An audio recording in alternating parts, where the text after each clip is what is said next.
What's good, everybody? Welcome to Aspect Slant of a Changing Man. My name is Gold, and we hitting you with another episode. Today, I got a guest up in here. She was supposed to be here like 2 weeks ago. No, I'm lying. But she's coming up in here to talk about her life, her experiences, her changes, and the things that she wants to change about herself. Because we all go through it, and most people are going to be not familiar with her story, but they're going to have a story that's familiar to hers. So let me give it up for a person that we met off of smoking cigarettes in front of the library. You know what I'm saying? Just being cool. Yeah, being, you know what I'm saying? Passing cigarettes to each other and made this like brother sister connection. So why don't you go ahead and introduce yourself to the people? My name is Veronica Ford. And where are you from? I'm North Side, Minneapolis. No, where are you originally from? Natchez, Mississippi. Okay. So how long you been in Minnesota? 20-something years. 20-something years. You ain't from Mississippi no more. No, I'm just. But how do you like Minnesota, man? How do you like it, and what are some great things about it? Good job opportunities. Mm-hmm. A money state. It's very, very much a money state. What do you hate about it? Winter. That's real. And the killing. Oh yeah, that too. But so we, you know what I'm saying, like me and you have like this brother sister relationship. We talk all the time, and one thing that I admire about you is that you got heart and you're honest about seeing things that we actually talk about.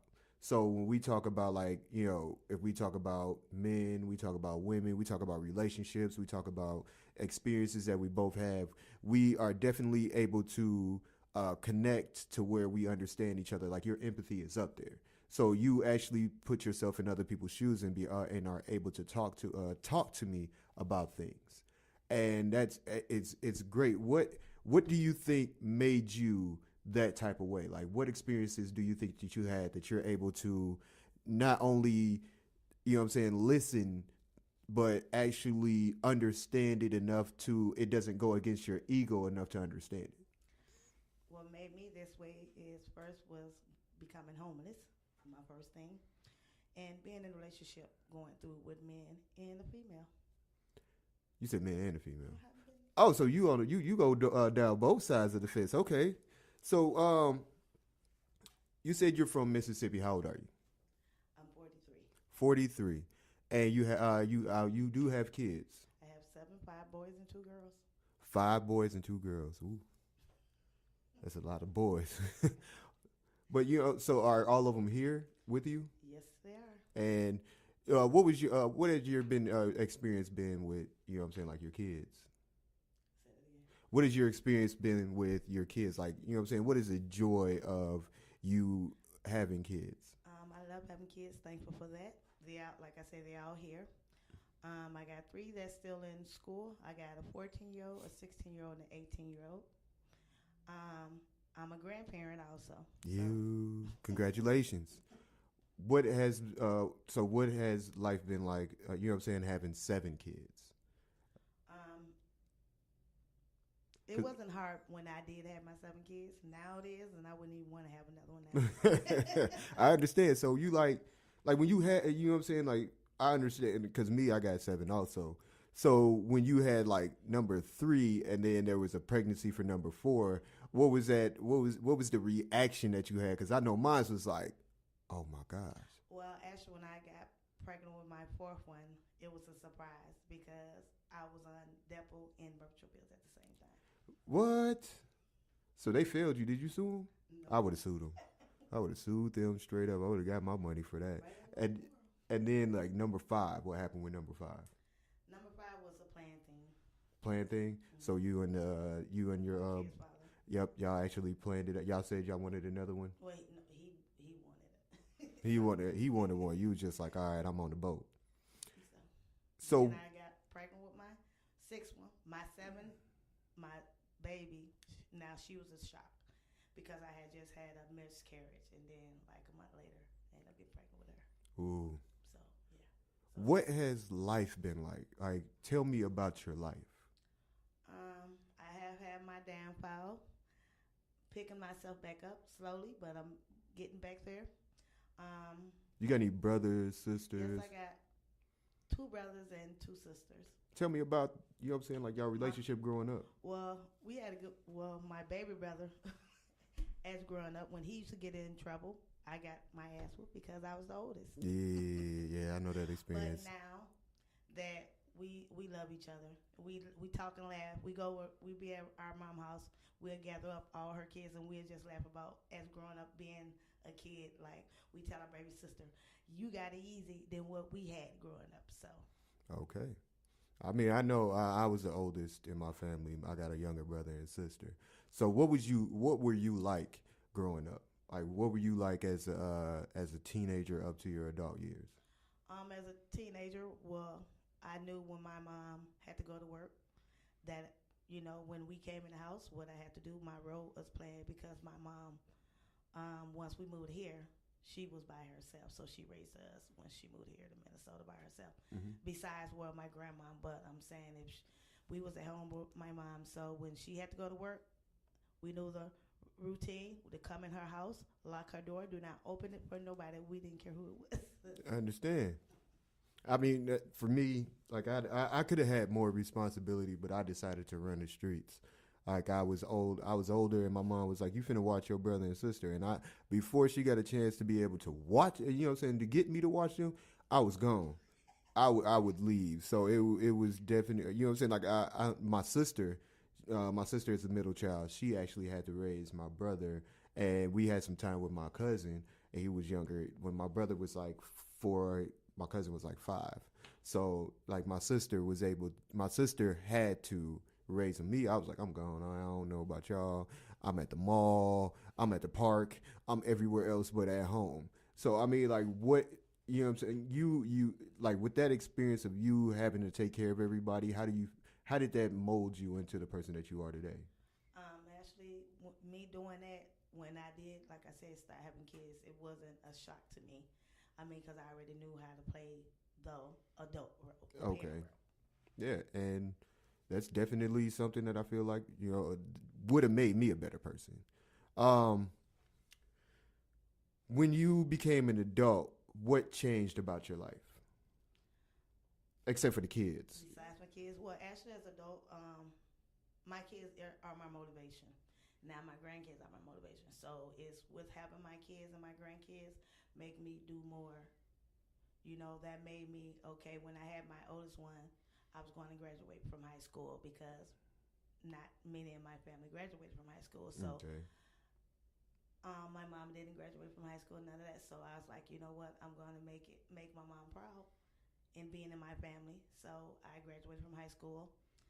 Then I had my kids, but then back in 2003, I went to college, Minnesota School of Business. Okay. Got my medical assistant associate. Been in the Yeah. medical You field. never told me that. Hold on, man. We've been talking for months now, and she ain't never told me that. Yes. So no, you didn't tell me that. Well, here we go. See, now she tried to look at me like, yes, I did. Didn't I? No, you didn't. But yeah, congratulations. You know what I'm saying? You learn new things every day. So yeah, when you became an adult, and the transition, especially with kids, the transition into adulthood was something that you had to experience. For me, it really never, like, it never really hit me that I was an adult until I was like 23. Like, I had basketball dreams, so I thought that there was some type of way I was gonna get in the NBA. I had to, even after having kids, I was like, I still got a chance.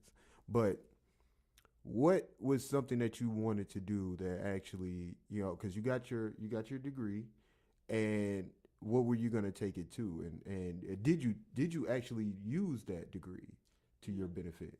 Well, I started in nurse. I was in nursery for 17 years. So, but my family goal, and I keep on saying, every time I get to the point, my family goes to be an RN. Okay, So and that's the goal that you're going for. that's the goal I'm going All for. right. You said you ended up. Well, I don't. That's the going to the deep part now. You know what I'm saying? We're going deep. So you said that you ended up homeless, Yes, I did. and how long were you homeless? This year of October 5th will be 3 years. Okay, and what brought you to that point? The owner where I was living at sold the property, and everybody had to be out the three buildings. So we actually got put out unwillingly. Okay. And from there, you just moved on to like the shelters or Couch to couch, friend's house. okay. I mean, that's bro. I know, man. I've been doing it. That the funny part about it is that you don't count homelessness as you know what I'm saying, couch to couch or living with your baby mom or something like that. But I do now. Understanding that I do now. So you know, when you really look at life and you start to understand what stuff actually is, it starts to hurt because of so many years you were in this position. What kept you going when you were in that position to get because you have your place right now, right? Yes. Well, you better have your place. You just told me. But what kept you going in those dark times? Because that is a dark time. I was homeless myself for 9 months, and well, really homeless to where I was staying in a shelter. But what kept you going those nights that when you stopped to think about things and it was just that moment of like, man, I'm here and I don't want to be here. Because I always sit and think about my kids and my grandkids. That's was my thing. It's like, okay, and my kids wasn't used to me ever being in a situation like that. Mm-hmm. So it's like, Veronica, this is not what you used to, and why are you putting yourself through it? So that's made me open my eyes and start realizing. And when did the change actually? Because you get to that point and you get comfortable sometimes, and I don't know if you got comfortable with it. Well, No. she's shaking her head. I mean, it's not something that you get comfortable with, but you get used to it. Like I feel like you get to a mode where it's like, okay, um, I've been doing this on schedule so much that I already know what I'm gonna do. Um, yeah, I can jump way ahead, but it's uncomfortable at this moment to do it, so I'm just gonna stay where I'm at. Like, have you ever felt that way? No, I didn't, because me personally, going through being within my not in my own, it was hard because I couldn't keep a stable job, Mm-hmm. because I had to worry about where I'm at. Is it going to be in the funny mode and kick me out, or where I'm going to be at nighttime? So that's why. What was the morals that changed about you? Like coming into homelessness, you probably had some things that you had to change about yourself to actually keep going and know that you were going to get out of that situation. What were some morals or some principles that you actually changed about yourself to keep yourself going? Because I can imagine, like for me, I had to change a lot about you know hitting the bottom, and then knowing that I was going to get out of that situation by any means necessary.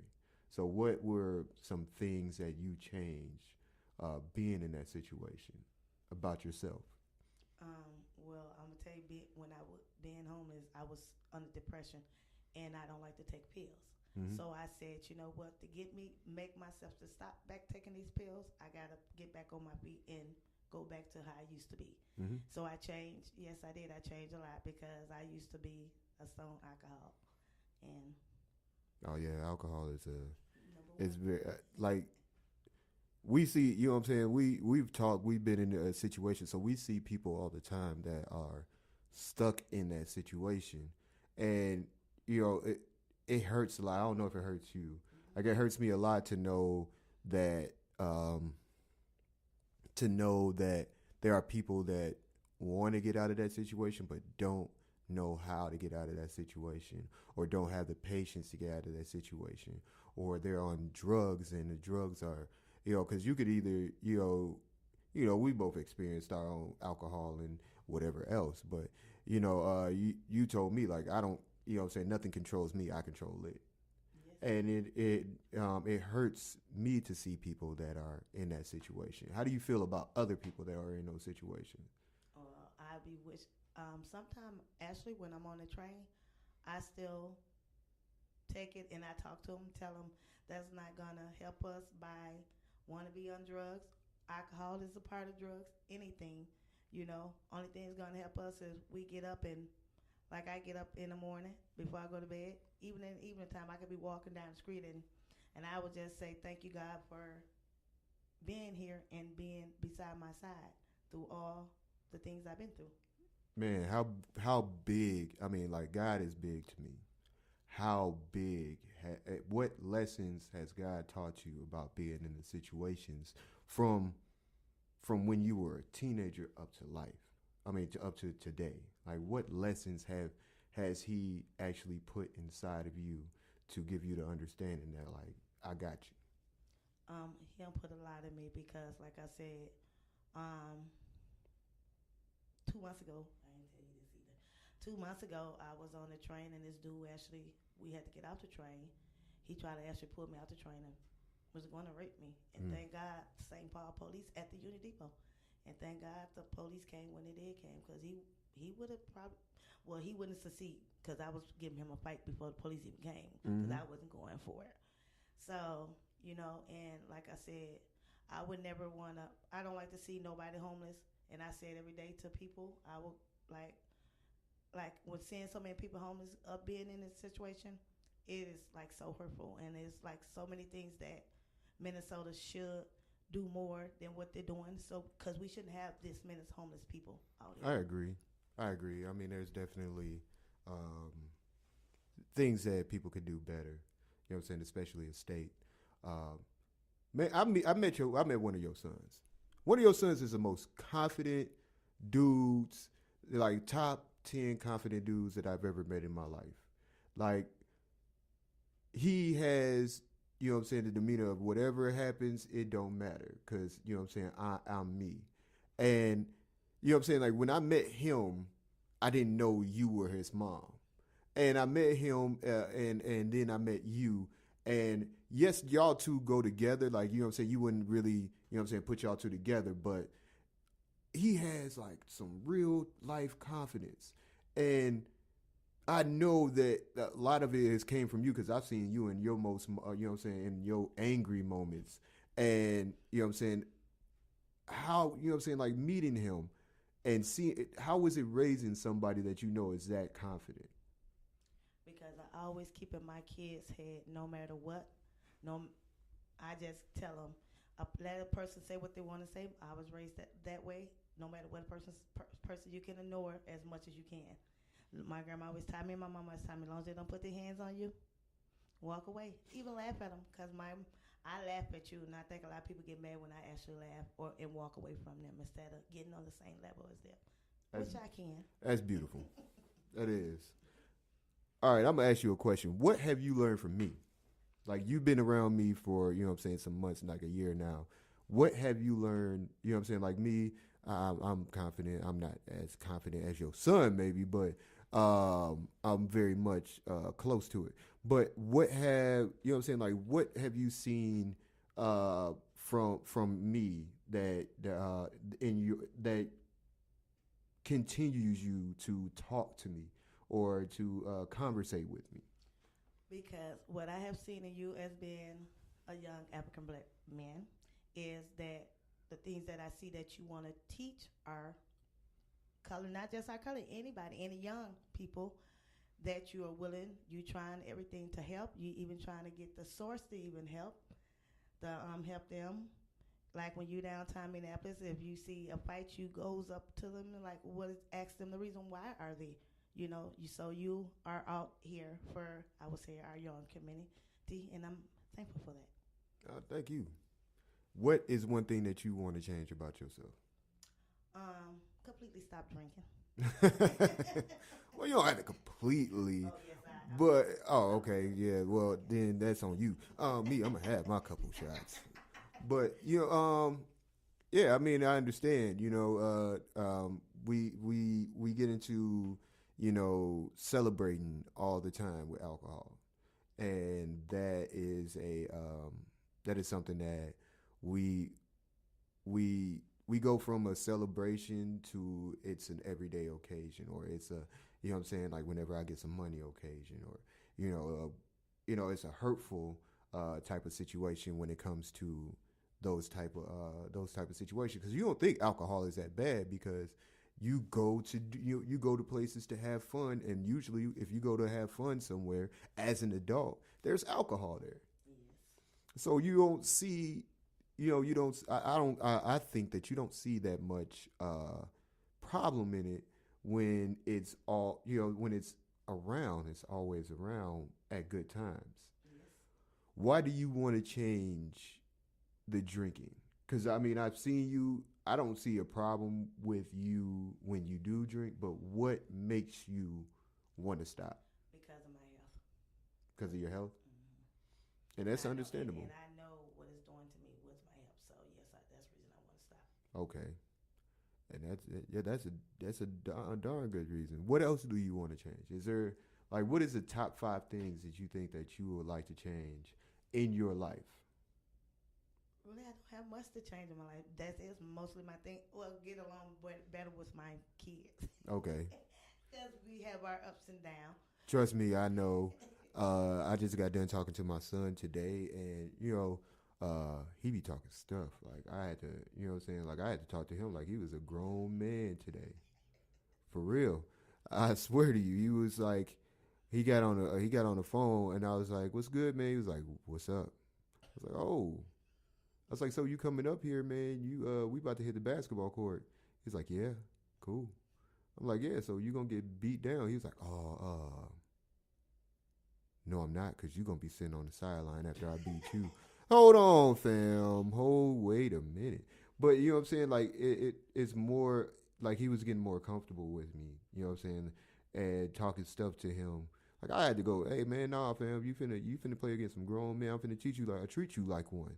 And it opened him up, but at the same time, you know what I'm saying? Like he's he was angry. So, you know what I'm saying, when I got him to talk stuff and laugh about it, but I was serious. That's one thing he don't know. I was serious about it. Where So, he's at? huh? Where he at? He's in Indiana. Okay. So when you coming up in the summer? He's coming up here Easter weekend. So, Okay. yeah. So, How old is he? he is 12. Oh, you see, don't be doing my nephew hard now. Well, see, well, he was talking that grown man talk, you know what I'm saying? but yeah, you know what I'm saying? Like that's definitely we all want a better relationship with people that we love. Even when we got a good relationship, sometimes we want it better because they're getting older and there's stuff that you feel like you want to do better. As the years go by, I say some people say you got to bounce back. I say no, you got to bounce forward. The only time you bounce back is when it's improvable or it's better for the move forward. So that's one thing about me that I picked up. What else do you want to talk about? What do you want to talk about since you're here?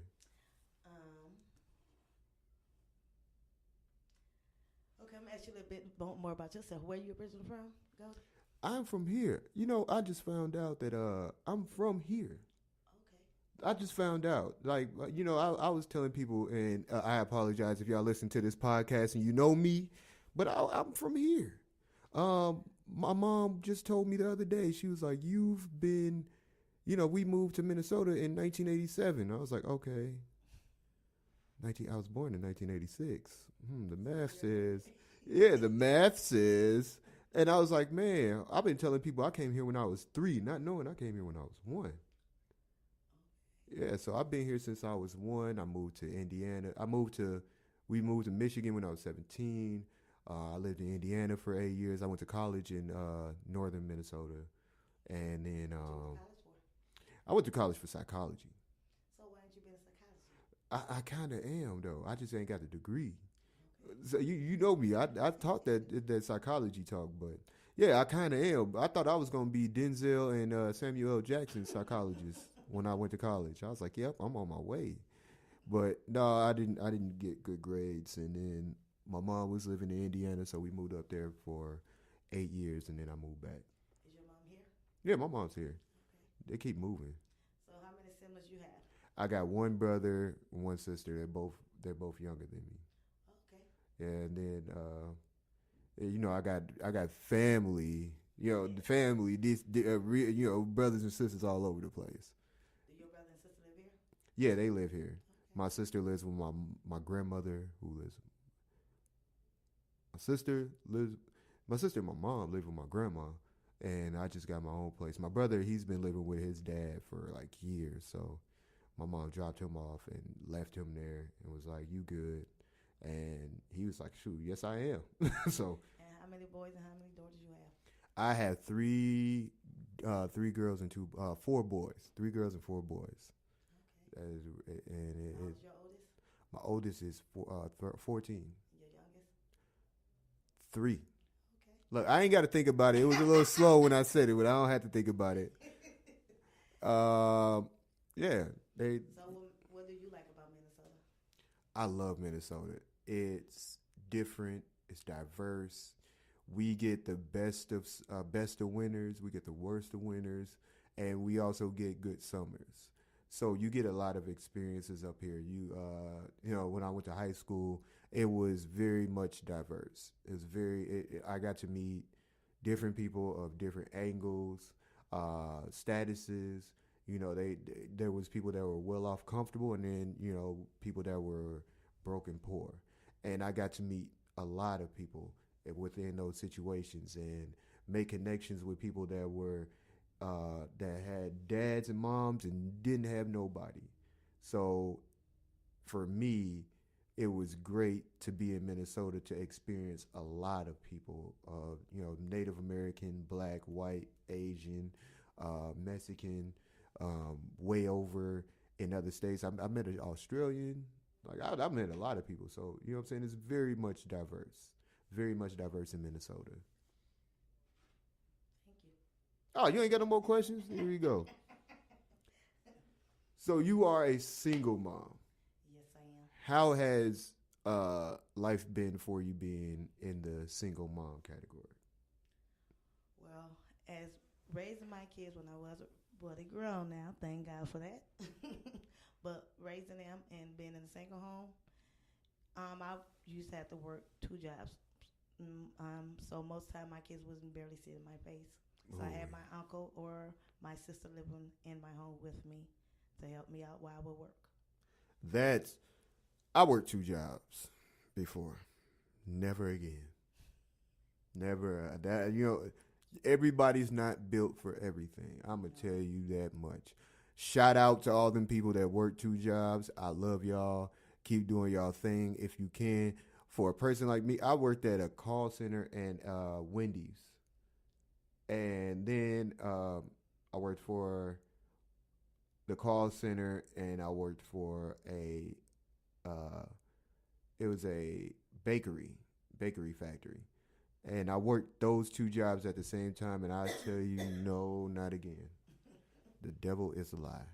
If they say. It didn't bother me. I mean, I guess when you get used to doing it for so many years, only thing was the bothering thing because when you have a baby and if you breastfeeding, then that's a hard thing to get wean your baby off your breast. But other than that, I don't know anything about that, but.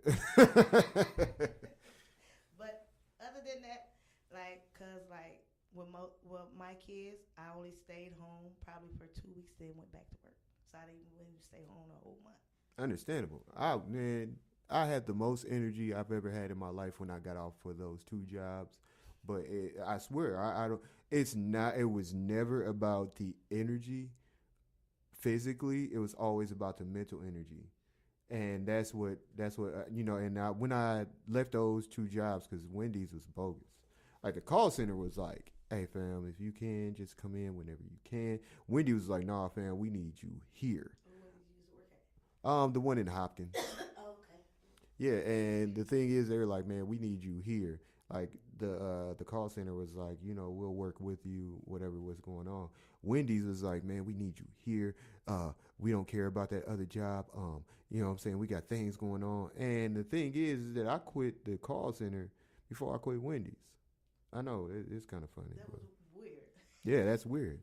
But you know what I'm saying? It was all and I ended up getting another job where I worked. It was like working 2 jobs because I worked 14, 15, 16 hours a day overnight. So that experience was one where mentally and physically I was drained because getting up early in the morning and then not being able to go to sleep because the sun is out. Boom, no. I know I did an overnight job.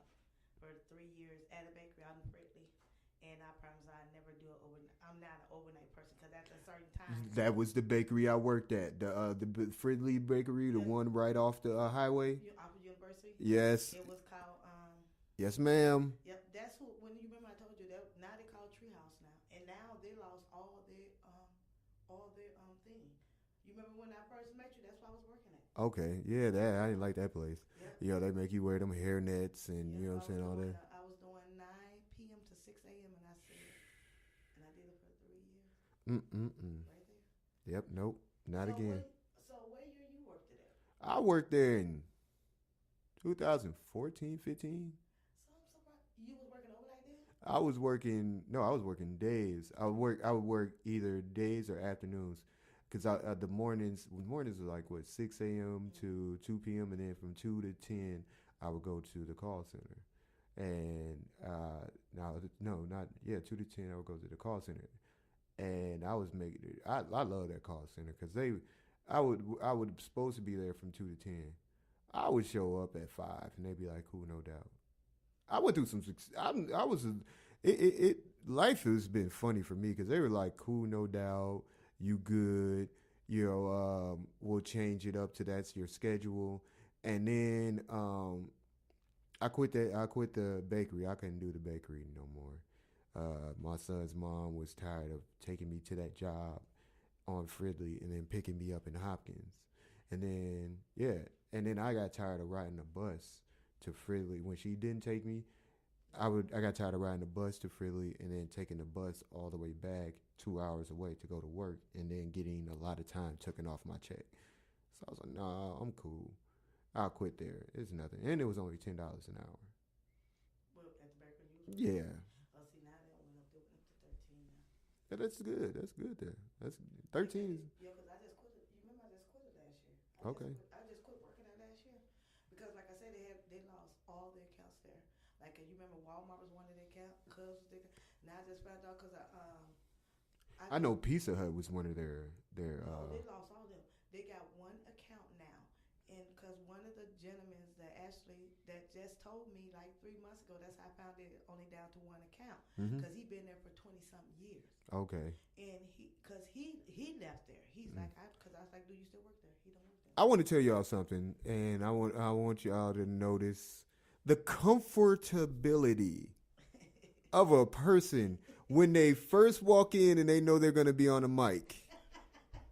They're like, if you listen to her at the beginning, Veronica, thank you. Now, as you get into the mode of joking around and everything else, she is live, ain't she? But that is, you know what I'm saying? That's comfort. That's charisma, and you get nervous when you come in here because you don't know what you're gonna talk about, how you're gonna talk about it. But then you come up in here, questions is flowing. Boom! Now she's having whole conversations. Now he didn't tell me I was gonna do all this at first. Remember, I told you what it was, but she's like, "Remember that we was over here." No, I don't. But go ahead, talk it out. How fun has it been being on here? I love it being on here. Okay. I do it much more. Yeah, I'm getting different. This is what it's about. So you know what I'm saying? Like, this is where you definitely get to listen to yourself. You get to, you know what I'm saying? What are your dreams? What do you want to do? Like I said, my dreams is to go back to school, get my RN, buy me a 5-bedroom home, a whole home. So when I do leave this earth, my kids and grandkids will have something. Indeed. And you can, and I'll tell you right now, because this is the show where you actually, you know what I'm saying? Like, I see a lot of shows where there are people that are rich or there are people that are famous get to come on there and talk about where they're going. But you being a normal person, you get to actually hear this. And I want you to be able to say, these are my goals, these are my dreams, and being able to go back and listen to it at any time. Yes. And knowing that you have fun on this show will make it so that you're able to not only listen to it again, but get other people to listen to it. So since you gonna get other people to listen to it, any shout outs you want to give out there? You know what I'm saying? I want to give a shout out to all my family, especially my kids, my grandkids, my mom, sister, and brothers, my ex. Your ex. She had to cough on that one. Whoever her ex is, she might be saying X, and every one of them that's out there that's listening to this show might be like, she talking about me, dog. She talking about me. It's gonna be a shame when she talk when the other one like No, she talking about that dude James. She ain't talking about me. She talking about James, man. no, my ex know who I'm talking about. My See? only female that I ever been with. Oh, Her see. name is Nico. Oh yeah, I forgot she been on both sides of the fence. But yeah. I ain't going on both sides. I stay on my side. I'll make the grass greener over there, but you know what I'm saying, to each his own. You know, we're growing in people. We're definitely growing in people. We're becoming something greater. Are you happy about the direction that you're going towards? Yes, I am. Why are you happy about it? Because I'm coming back the person that I used to be, the old Veronica. Okay. I was some Do you- months ago, a year ago, I was somebody that I know I wasn't. Would you say the old or the better version? The better version. Okay, because you know, like I said, you people be like, I want to bounce back. Yeah, we want to bounce back, but becoming like for me, becoming the person that I was, or the great me is okay. That's fine. But I see so much greater things that I'll be able to do by becoming somebody else. And that's why I'm doing what I'm doing right now, and that's why I continue to learn what I need to learn. What is one thing that you could tell people out there about, anything? Advice. Okay, my advice is you can fall, but you can also lift yourself back up. It may take time, more than some of us expect, because I never expected I was going to be homeless for almost 3 years, but God finally bounced me back to where I need to be. All right. How do they bounce back? How do you see people being able to bounce back? Because there's somebody out there that's saying, you know what, I got that similar situation. I'm going through it right now, but I don't have the steps to be able to do it. What would you say to them as a step towards getting out of the situation that you were in and they're probably going through? It is resources out here. We also have the resource called 211 that you can call. Me personally, I was going to the library, like getting on the computer and pulling resources on my own. So it's resources if you gotta, or like I say, it's so that you can ask for advice. If you even be out here and people walking, maybe you hear somebody talking about something it catch your attention. You be like, well, could you tell me where this at or what the name? Oh yeah, grab them by the arm. Hey fam, what you just say? Hey, can you tell me one more time? Because you just was talking about something I needed to hear. It's great. It's great, and it's been a great show. Hold on, let me see what time it is. It is that time. And Veronica, is there any last words? No, but y'all be hearing from me again. All right. We definitely will. Let's see. Is there any information that you want to give people out to get in touch with you, to talk to you, let people might want to let you know that they're going through a similar situation. They might want to ask for advice, or they might want to help out to get that situation that you want to get to. Well, I do have a messenger page, and I always tell people that's my best way to get in contact with me right now is Messenger. And that page is Veronica. You're going to have to spell it out. Veronica, Veronica, last name Ford. And you will see me and two little girls on there. Again, Veronica Ford. All right, and that's on what Messenger. Oh, so Facebook. Yep, Facebook. Okay. So if you want to get in touch with her, you can definitely hit her up on Facebook at Veronica Ford. She spelled it out for you. You can go back a little bit if you needed to get the spelling out for that Ford for the last name, just like the car. And for me, if you want to get in touch with me, you could definitely reach me at mplsmikid at either Yahoo or gmail.com. You can go to the Aspect Slant of a Changing Man page on Facebook. You can find me on Instagram at Gold Washington. You can find me on Facebook at Gold Washington also. And we will be hollering at you guys later.